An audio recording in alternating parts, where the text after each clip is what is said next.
ធ្វើអីនៅលីតា កំពុងធ្វើ portfolio ធ្វើយូរនៅ ធ្វើចង់មកទៅដែរប៉ុន្តែអត់មាន idea design អីថ្មីសោះ portfolio មែនខ្ញុំស្គាល់ website មួយលីតាឯងអាចធ្វើ portfolio បានតែចាំបាច់តែកូដសម័យមកជួយ website គេដែរ website ហ្នឹងមានឈ្មោះថា Skillshow Skillshow គឺជាគេហទំព័រចំនួនថ្មីដែលត្រូវបានរចនាឡើងយ៉ាងពិសេសសម្រាប់បង្ហាញអំពីសមត្ថភាពជំនាញនិងសមិទ្ធផលរបស់អ្នកប្រកបដោយភាពច្នៃប្រឌិតគោលបំណងចម្បងរបស់ Skillshow គឺដើម្បីធ្វើជាជំនួយសម្រាប់បង្កើតគេហទំព័រសម្រាប់បង្ហាញប្រវត្តិរូបផ្ទាល់ខ្លួនរបស់លោកអ្នកឬក៏ហៅម្យ៉ាងថា portfolio ប្រកបដោយភាពទំនើបនិងទាន់សម័យអ្វីដែលកាន់តែពិសេសគឺលោកអ្នកមិនចាំបាច់ខ្វល់ខ្វាយនឹងឈឺក្បាលអំពីការសរសេរកូដនោះទេស្វាគមន៍មកកាន់ landing page របស់ Skillshow ខ្ញុំបានរៀបចំ UI ឲ្យមានភាពសាមញ្ញតែទាក់ទាញដើម្បីឲ្យអ្នកប្រើប្រាស់ងាយស្រួលមើលនិងយល់ភ្លាមៗអំពី content ដែលមាននៅក្នុងគេហទំព័រ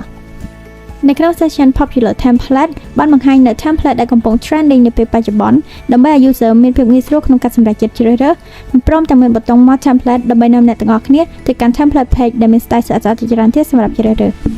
ដើម្បីប្រើប្រាស់មុខងារពេញលេញ Skillshow តម្រូវ user ធ្វើការ register និង log in ដើម្បីបង្កើននូវករណីផ្ទាល់ខ្លួនករណីផ្ទាល់ខ្លួននេះអាចជួយឲ្យអ្នកមើលនិង edit portfolio របស់លោកអ្នកបានគ្រប់ពេលហើយថែមទាំងអាចរក្សាទុករាល់ template ដែលអ្នកធ្លាប់បានប្រើប្រាស់ពីមុនមកផងដែរ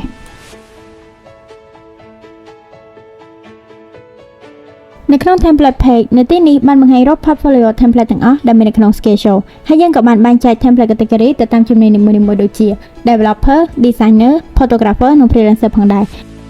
នៅក្នុង template ការនីមួយៗនឹងមានប៊ូតុង preview ដែលអ្នកអាច preview មើល template ទាំងមូលនៃការផងដែរសម្រាប់ប៊ូតុង edit នឹងនាំ user ទៅកាន់ dashboard ដែលភ្ជាប់មកជាមួយនឹង overview, create និង edit នៅកន្លែង edit នឹងបង្ហាញរាល់ portfolio ទាំងអស់ដែល user អាច edit បានដូចជា portfolio ទី1, ទី2, ទី3 និងទី4នៅក្នុង create user អាចបញ្ចូលព័ត៌មានផ្ទាល់ខ្លួនដូចជា experience, project, education, skill និង social account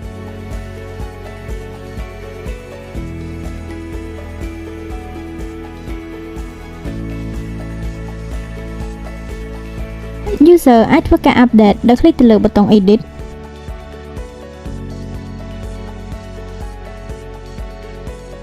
និង delete នៅ information ដែលមាននៅក្នុង portfolio